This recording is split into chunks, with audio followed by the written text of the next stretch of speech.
Welcome back. I am Worldwide Woody. Now I'm going to talk about the best quarterbacks in the SEC. You got two options. You got A, Mac Jones, and B, Kyle Trask. Mac Jones, he's so far for this season, he's thrown 2,196 yards with 16 touchdowns and 2 interceptions, leading Alabama to a 6-0 record. While Kyle Trask has thrown 2,171 yards with 28 touchdowns and 3 interceptions, leading Florida to 5-1. So, I don't know. It's very hard to determine just who's the best quarterback right now. The season's still young. I think whoever wins the SEC championship game and or national championship, then we can start to talk about who is the best quarterback. But in my books, right now, it's these two. I mean, you could throw in the Texas A&M quarterback. I don't think he's going to be considered a best quarterback right now. And Alabama last won the national title in 2017 over Georgia, 26-23. I'm sure the Georgia fans were feeling it at that point. And Florida last won the national title in 2008 over Oklahoma, 24-14. Timmy T, MVP for that game. We all know Tim Tebow. And I'm going to do the quick standings and what they are and what I think it should be. You got Alabama at 6-0 as the number 1 seed. Notre Dame at 8-0 in the number 2. 3 is Ohio State at 3-0. Number 4 is Clemson at 7-1.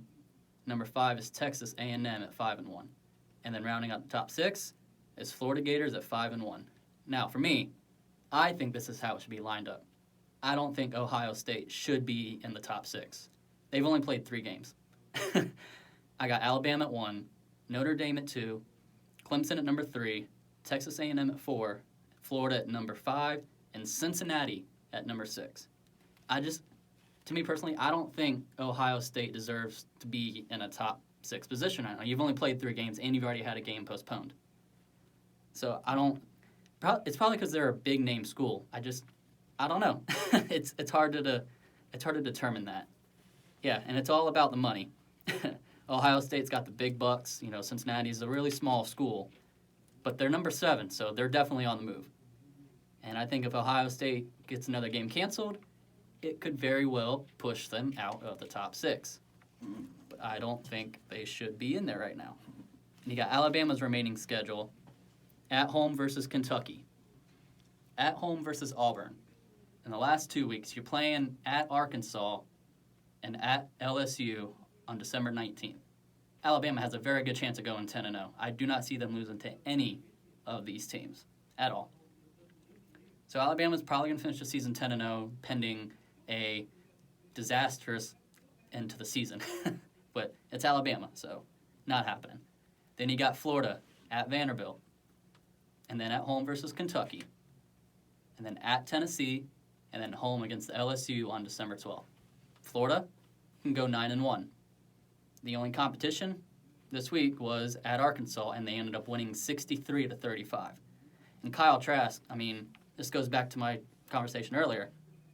He threw 6 touchdowns without his star receiver, Kyle Pitts. So that just goes to show he can do it with and without his big-name weapons. And he's part of the reason Florida Gators are 5-1 right now. He deserves to be in the Heisman conversation, if not the Heisman winner. But we got all different kinds of opinions on that. All right, and again, you're listening to Love 860, and this is the On Deck Sports Show. Next, we're going to jump into the Week 10 of NFL games, and there were a lot, and I mean a lot, of great games this weekend. And since I'm a Tampa boy, I do want to give a shout-out to Miles for throwing in the Tampa going to the Super Bowl. Thank you, Miles. Thank you very much. I got to start off with the Tampa Bay Buccaneers because I know a lot of my friends and family from Tampa are listening tonight. Tampa Bay Buccaneers 46, Carolina Panthers 23. Bucs defense played lights out in that second half, only allowing 6 points, and forced Teddy Bridgewater into a turnover. Tom Brady threw for 28 out of 39, threw for 341 yards with 3 touchdowns. The Bucs are sitting at 5-3 in the 5 seed right now.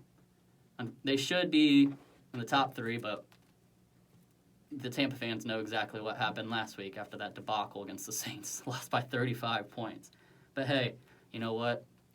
You turn around with a big performance like this, and you're sitting at 7-3, and you send Carolina to 3-7 and dead last in the division. I thought I would never hear that this year. I thought Carolina was in the tank. Or, I'm sorry, Atlanta was in the tank. But a big turnaround from Raheem Morris has gotten Atlanta to 3-6 and third in the division. It's crazy how a couple weeks and a coaching change can change it all. And then the game that everybody's been talking about everywhere. Arizona Cardinals and the Buffalo Bills. Arizona Cardinals 32, Buffalo Bills 30. Kyler Murray deserves to be in the MVP race after this performance. Threw a 43-yard touchdown pass to DeAndre Hopkins with 1 second left. And he outdid over 3 guys.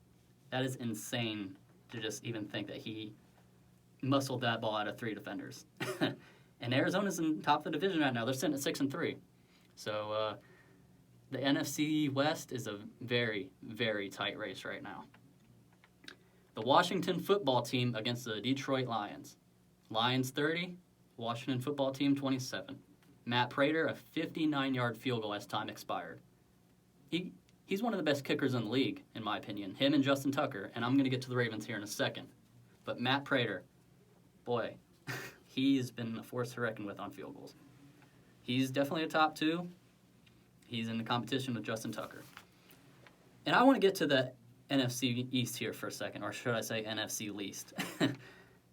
It's crazy to think that they can still have a losing record and win the division. You got the Eagles at 3-5-1, the Giants at 3-7, Washington football team at 2-7, and the Cowboys at 2-7. That division's still up in the air. I mean, all these teams are basically just one game back of the Eagles, half a game or a full game, depending on your record. It's crazy to think that none of these teams can be eliminated right now, and somebody can get into this playoffs with either a 5-11 record or 7-9.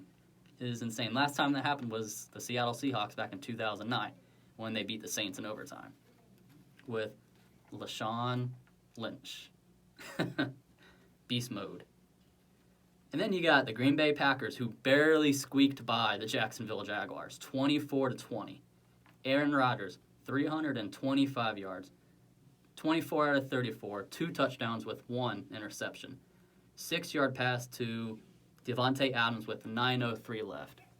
Packers are very lucky they did not lose to a bottom feeder team like the Jacksonville Jaguars. They were right now they're 7-2. They would have been 6-3 and in the mix with everybody else. I mean, you were favored to win against the Jaguars by over 20 points, and you win with 4. At the end of the day, a win is a win. But I wouldn't be too happy about that win. You barely beat the 1-7 Jacksonville Jaguars at that point. And then here's an interesting stat. The Los Angeles Chargers and the Miami Dolphins. The Dolphins ended up winning that game 29-21.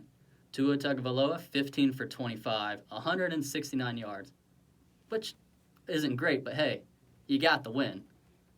And as Miles said in his update, Tua Tagovailoa is 3-0 in his first NFL season, after taking over for Ryan Fitzmagic, or Fitztragic, depending on the game he plays. And the Chargers have now lost every game by a touchdown or fewer in all of their losses. They're 2-7.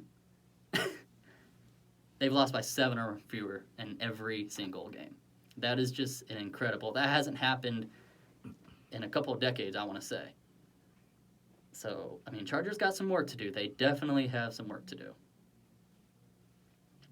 And then you got the Baltimore Ravens, who I don't even know what to call that. You lose to the 3-5 New England Patriots, 23-17. Your streak of 31 consecutive games scoring 20 points or more is over. Lamar Jackson, 24 out of 34, 249 yards, 2 touchdowns, and 1 interception. You are the last place in the wild card right now. You have the best kicker in the NFL, and you don't take the points. You go for it on a 4th and 3, and you get stopped.